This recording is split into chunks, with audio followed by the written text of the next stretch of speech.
Hello friends, આજે આપણે બનાવીશું વ્રત ઉપવાસ કે અગિયારસમાં ખાઈ શકાય તેવી સૂકી ભાજી। તેના માટે મેં એક પેનમાં 4 ચમચી જેટલું તેલ લીધું છે।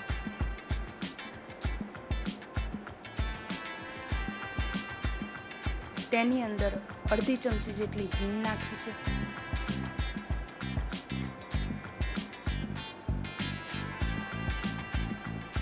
એક ચમચી જેટલું જીરું નાખ્યું છે।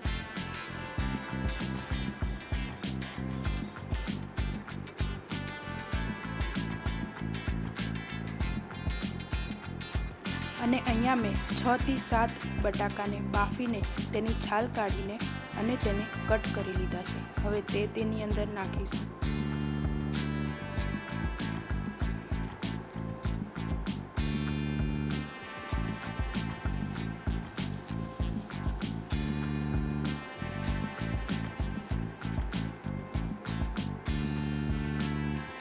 અહીંયા મેં સિંગનો ભૂકો લીધો છે।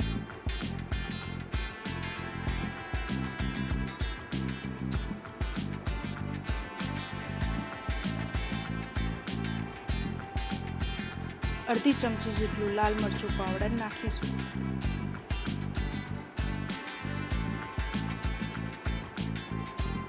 અને 1 ચમચી જેટલું જે ઉપવાસમાં ખાઈ શકાય તે મેં મીઠું નાખ્યું છે।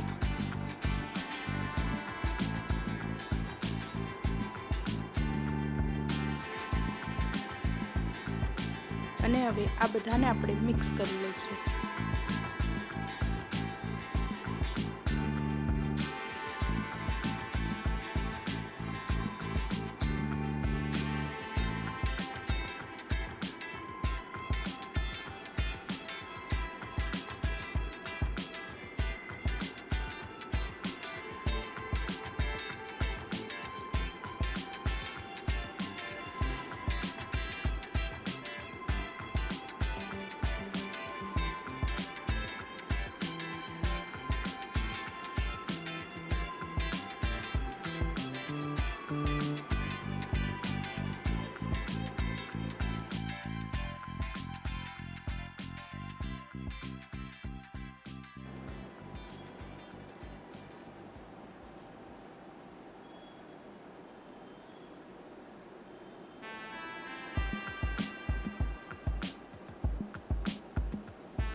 આ બટાકાની સૂકી ભાજી વ્રત ઉપવાસ કે અગિયારસમાં ખાઈ શકાય તેવી છે।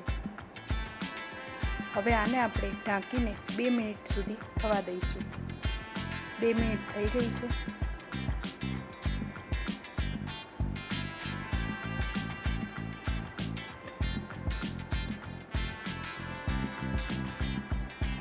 બટાકાની સૂકી ભાજી તૈયાર છે।